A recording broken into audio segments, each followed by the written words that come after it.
मनपूर्वक स्वागत करतो आणि आपल्या माध्यमातून जो काश्मीरला हल्ला झाला त्याचा जाहीर निषेध पण करतो आणि देशाचे पंतप्रधान नरेंद्र मोदी यांनी जी काही पावलं उचलली त्याचं जाहीर शिवसेना म्हणून समर्थन देखील करतो। आज आपल्या सगळ्यांना माहिती आहे की राज्याचे उपमुख्यमंत्री हे काश्मीरमध्ये आहेत, काही वेळानंतर ते सिंधुदुर्गला देखील यायला निघतील। आजचा मेळावा हा शिवसेनेच्या दृष्टीने अतिशय महत्त्वाचा आहे आणि दीपकभाई केसरकर आणि निलेश राणे निवडून आल्यानंतर शिवसेनेचा हा पहिला मेळावा होतो आणि या मेळाव्याला हजारो शिवसैनिक उपस्थित राहतील।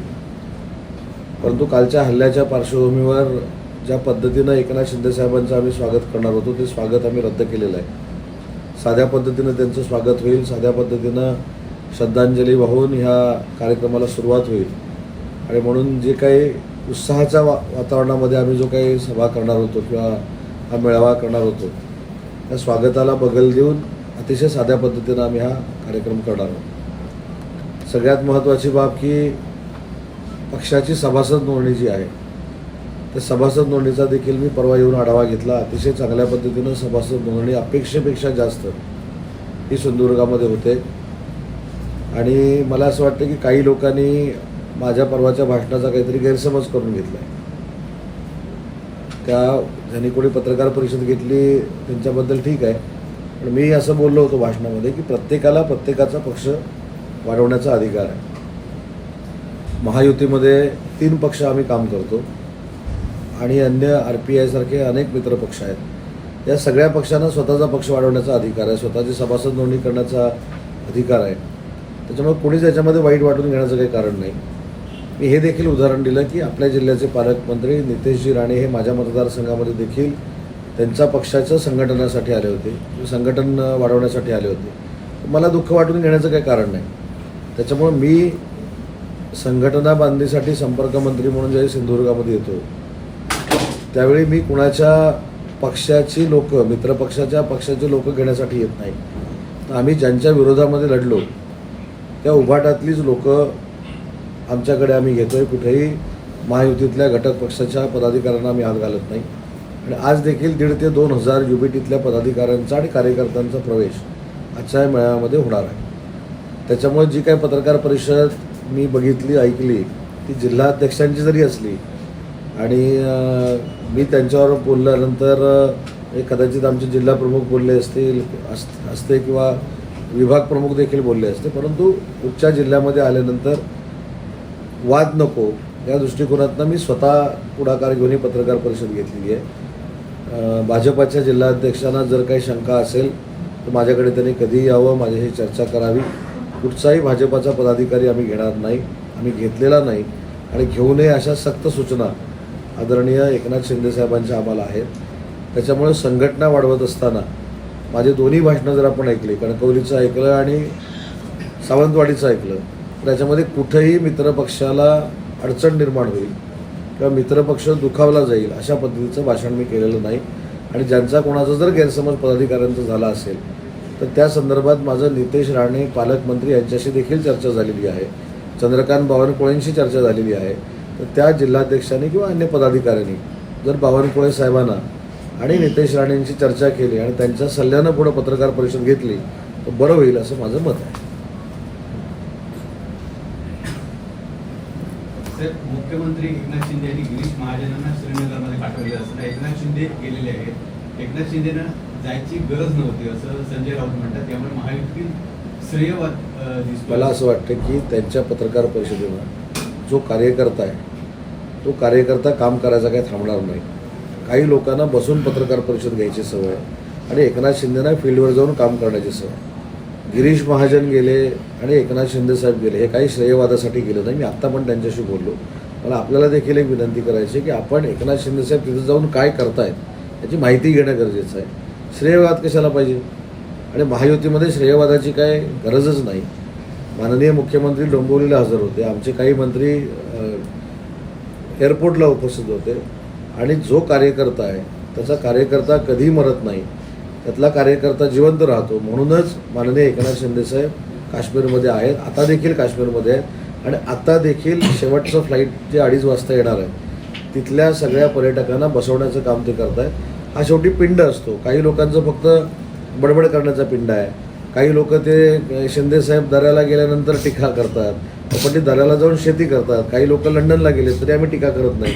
त्याच्यामुळे ज्यांना कोणाला लंडनला जायचं आहे, ज्यांना कोणाला परदेशामध्ये जायचं आहे, त्यांनी त्यांचं काम करावं. त्यांना ते व्यक्ती स्वातंत्र्य आहे. परंतु जो माणूस 5:30 वाजता जाऊन रात्रभर आपल्या महाराष्ट्रातल्या लोकांसाठी काम करतो, तसं गिरीश महाजनांनी केलं आहे. दोघांचंही कौतुक आहे. त्याच्यामुळे गिरीश महाजन साहेब गेलेत, हे मंत्री आहेत, आणि आमचे मुख्य नेते गेले ते उपमुख्यमंत्री आहेत. शासन म्हणून दोघं जिथं काम करत आहेत.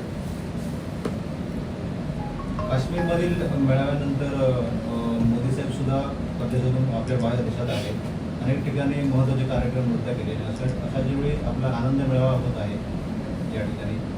मला असं वाटतं, आता मी त्याच्यावर बोलणं योग्य नाही. हा तुमचा प्रश्न ठीक आहे, पण आम्हाला जे काय वाटतं त्यांच्याबद्दल त्याच्यासाठीच आमचे नेते तिथे गेलेले आहेत. बाकी कुठच्याही पक्षाचे कोण गेले नाहीत, फक्त गप्पा मारतात सकाळी. त्याच्यामुळे मला असं वाटतं की याच्यावर मी बोललो तर कदाचित तुम्हाला असं वेगळं बोलल्यासारखं होईल, म्हणून मला त्याच्यामध्ये काही बोलायचं नाही. आमचा मेळावा करताना आम्ही सगळे स्वागताचे कार्यक्रम रद्द केलेले आहेत. काँग्रेसची कार्यकारिणी पण झाली ना, काँग्रेसची कार्यकारिणी सुरू आहे. मुद्दा असा आहे की शिवसेनेनं काय करावं काय नाही करावं हे काही लोक सल्ले देत असताना काँग्रेसची पण कार्यकारिणी सुरू आहे. आता दिल्लीमध्ये सुरू आहे. त्याच्यानंतर आता मी बोलत नाही आपल्या जिल्ह्यामध्ये कोण कोण आलेत ते, त्यांचे पण दौरे सुरू आहेत. माझी विनंती आहे ॲज अ मित्र म्हणून त्यांना पण हा प्रश्न विचारावा, कारण त्यांचे दौरे सुरू आहेत. त्यांनी फक्त सल्ले दिलेले आहेत. बिहारमधले कार्यक्रम सुरू आहेत, सगळीकडे सुरू आहेत. त्याच्यामुळं आम्ही कार्यक्रम कशा पद्धतीनं करतो हा उत्साहाच्या भरामध्ये केला असता तर आम्ही दोषी आहोत. परंतु त्यांच्याबद्दल काही वाटत असल्यामुळंच शिवसेनेचे उपमुख्यमंत्री आणि आमचे मुख्य नेते काश्मीरमध्ये. सामंतसाहेब, आपल्या उद्योग खात्याशी संबंधित माझा प्रश्न होता. खरं तर लोटे परशुराम MIDC-मधून येणारा तो जो उग्रवास आहे, त्या उग्रवासामुळे कोकणचं औद्योगिकीकरण बदनाम होतं. आम्ही स्वतः त्या स्पॉटला गेलो होतो आणि ग्राउंड रिपोर्ट पाहत असताना समोर आलं की आपल्याच MIDC-नं त्या ठिकाणी उभारलेला जो CTP प्लांट आहे त्यातूनच तो मोठ्या प्रमाणात उग्रवास होतो. याबाबत आपण काही चौकशी करणार आहात किंवा नाही, तुमची बातमी बघितल्यानंतर मी तिथं माहिती देखील घेतली. 2 महत्त्वाच्या गोष्टी आहेत. इंडस्ट्री चालवत असताना CETP करून देणं किंवा STP करून देणं ही आमची जबाबदारी आहे. पण हे सगळं झाल्यानंतर प्रदूषणाचे जे विषय येतात हे सगळे पर्यावरण विभागाशी निगडीत असतात. तर तुमची बातमी बघितल्यानंतर तिथल्या पर्यावरण खात्याच्या पोल्युशन बोर्डाच्या सगळ्या अधिकाऱ्यांना मी सूचना दिलेल्या आहेत. बंद होईल आवाज. सांगितलं ना, पर्यावरण विभागाला सक्त सूचना दिलेल्या आहेत पालकमंत्री म्हणून. साहेब, संजय राऊत सकाळी म्हणाले आहेत की गिरीश महाजन श्रीनगरला गेले असताना एकनाथ शिंदे यांची जाण्याची काय गरज? काश्मीरमधील परिस्थिती सुधारत नाही तोपर्यंत पर्यटन निर्णयाच्या सूचना संबंधित कंपन्यांना शंभूराजे पर्यटन मंत्र्यांनी दिलेल्या काय भूमिका आहे? नाही, याच्यामध्ये माझी भूमिका काय आहे ना, पर्यावरण विभाग हा शंभूराजांकडे आहे, पर्यटन विभाग. त्याच्यामुळे त्यांनी कुठच्या बेसवर हा निर्णय घेतला मला माहीत नाही. मी सिंधुदुर्गामध्ये आहे आणि त्यांच्याशी चर्चा करूनच बोलणं योग्य ठरेल, कारण हा प्रचंड संवेदनशील विषय आहे.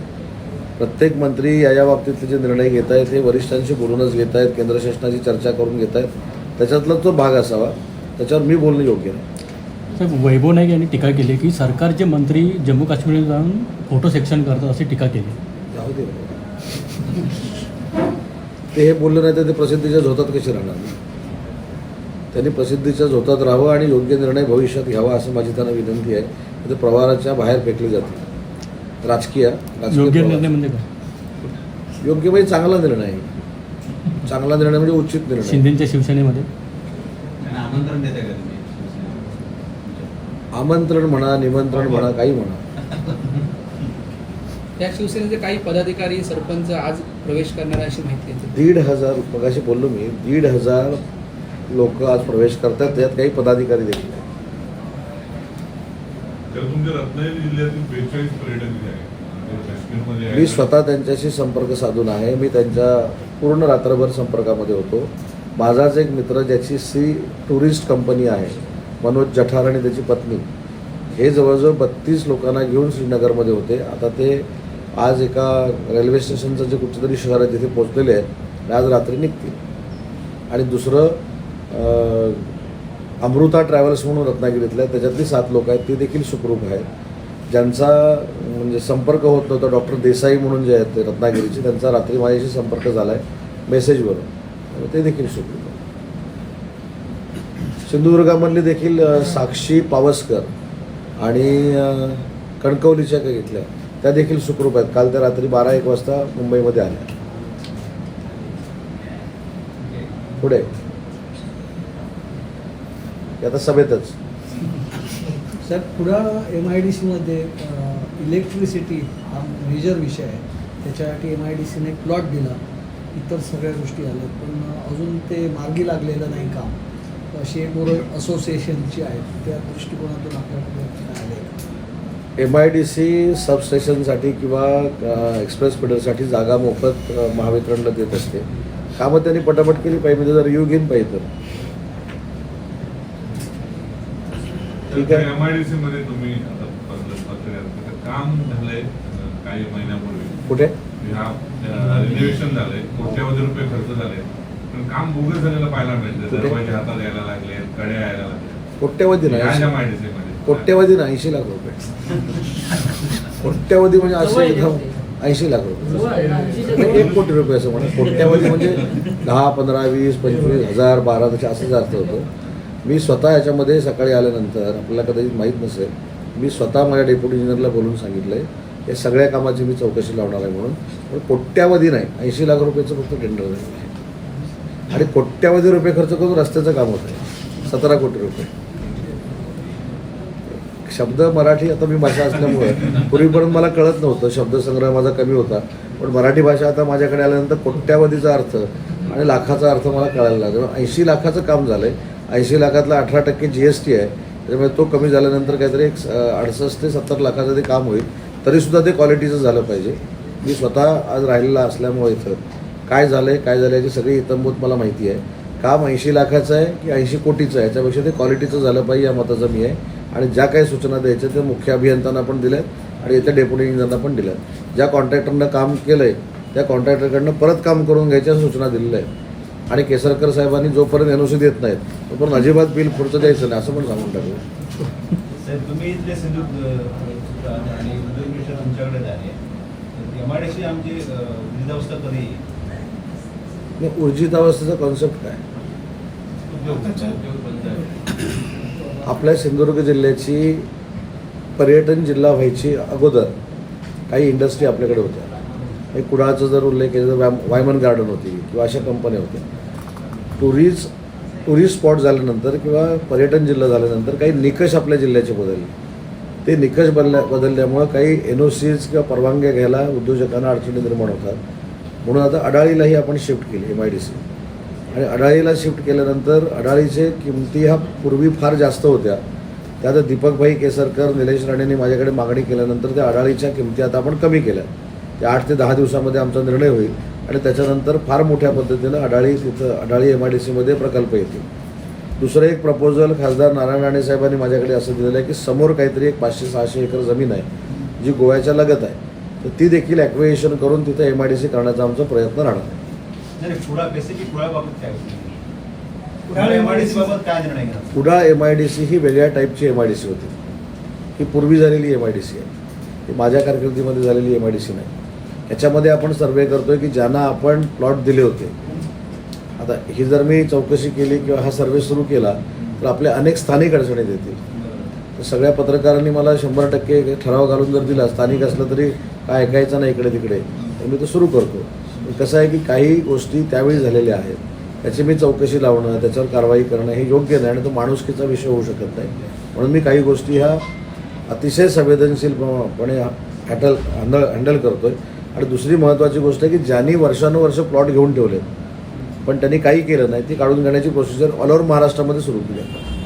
तर मगाशी तुम्ही पक्षप्रवेशाचा मुद्दा उपस्थित केला होता. प्रभाकर सावंत म्हणाले की तुमच्या प्रभाकर सावंत जिल्ह्याचे ते म्हणले की जो काय पक्षप्रवेश आहे शिंदेच्या शिवसेनेत सुरू आहे तो क्लेशदायक आहे. तुम्ही असं सांगताय का यापुढे भाजपमधील पक्षप्रवेश आहे नाही, क्लेशदायक म्हणजे असं त्यांनी वक्तव्य वापरलं की ताटातलं वाटीत आणि वाटीतलं ताटात अशा पद्धतीने हे पक्षप्रवेश असं महायुतीमध्ये होऊ नये. प्रभाकर सावंत जिल्हाध्यक्ष आहेत का? प्रभाकर सावंत काय बोलले मला माहीत नाही. कोणतरी 2 नेते बोलले एवढं मला माहीत होतं. मुद्दा असा राहतो की आम्ही भाजपचं कोण घेत नाही. भाजपचं जर घेतलं असलं ताटातलं वाटीत आणि आमच्याकडचं भाजपनं घेतलं तर वाटीतलं ताटातच होईल. शिवसेना युबीटी यांचा आमचा पण काही संबंध नाही, NCP शरद पवार गटाचा संबंध आहे, अजितदादांचा काही संबंध नाही आणि BJPचा पण काही संबंध नाही. मग जर शिवसेना युबीटीमधनं त्यांनी घेतले, आम्ही घेतले किंवा अजितदादांच्या पक्षाने घेतले, कोणालाच दुःख वाटण्याची काय आवश्यकता नाही. युबीडीचे पण मोठे नेते येत आहेत. आता युबीटीचे एकच नेते मोठे राहिले, बाकी दोन तीन नेते, बाकी सगळे आले. संजय पडते आले, काही येण्याच्या अशा बॉर्डरला येऊन थांबले. आम्ही सांगतोय काही ये बाबा पलीकडे वाट तीन बघतो. कोण आहे यायचे ते? निलेश राणेंनी वक्तव्य केलं होतं तुमची सभासद नोंदणी सुरू असताना वैभव नाकांसोबतचे जे 5 लोक आहेत त्याच्यातले 3 आपले आहेत. 3 कोणते करतील? आणि निलेश राणेंना विचारलं. मला माहिती असते ना काल निलेश राणे भाषणात बोलले तर निलेश राणेंना विचारलं पाहिजे की वैभव नाईकांबरोबरचे 3 लोक कोण आहेत. पण वैभव नाईकांनी देखील आता मला असं वाटतं की वैभव नाईकांनी सुद्धा शांत डोकं ठेवून, माझे मित्र आहेत ते, कॉलेजला माझा मित्र होतं, म्हणजे मी आणि ते कोल्हापूरला एकत्र होतो, ते शांत विचार केला पाहिजे. सगळी मित्रमंडळी ज्या पक्षात आहेत ती यायला पाहिजे, चांगलं काम केलं पाहिजे. जिल्ह्याच्या विकासासाठी आपण सगळ्यांनी एकत्र आलं पाहिजे. ते निलेश असेल राणे आमंत्रण पण निमंत्रण पण काय म्हणायचं ते म्हणा. निलेश राणे असताना शिंदे सेनेमध्ये येतील. बघा, निलेश राणे मी जे ओळखतो त्यांना आणि आमदार झाल्यानंतर त्यांनी जी काही स्वतःमध्ये एक अतिशय चांगल्या पद्धतीची डेव्हलपमेंट केलेली आहे, त्याच्यातला एक भाग आहे वैभव नाईक जरी असले तरी ते त्यांचं स्वागत करते. मी त्यांच्या पश्चात सांगतो, त्यांना विचारा करायचं. तुम्ही फक्त मध्येच काय गडबड नाही केली तर ते 100% समजून घेतील आणि पक्षवाढीसाठी वैभव नाईकांना सोबत घेतील. आता यायचं नाही की यायचं, वैभव नाईकांनी निर्णय घेतला पाहिजे. मग तुम्ही मध्यस्थी करा कोणीतरी. राजन, चला आणि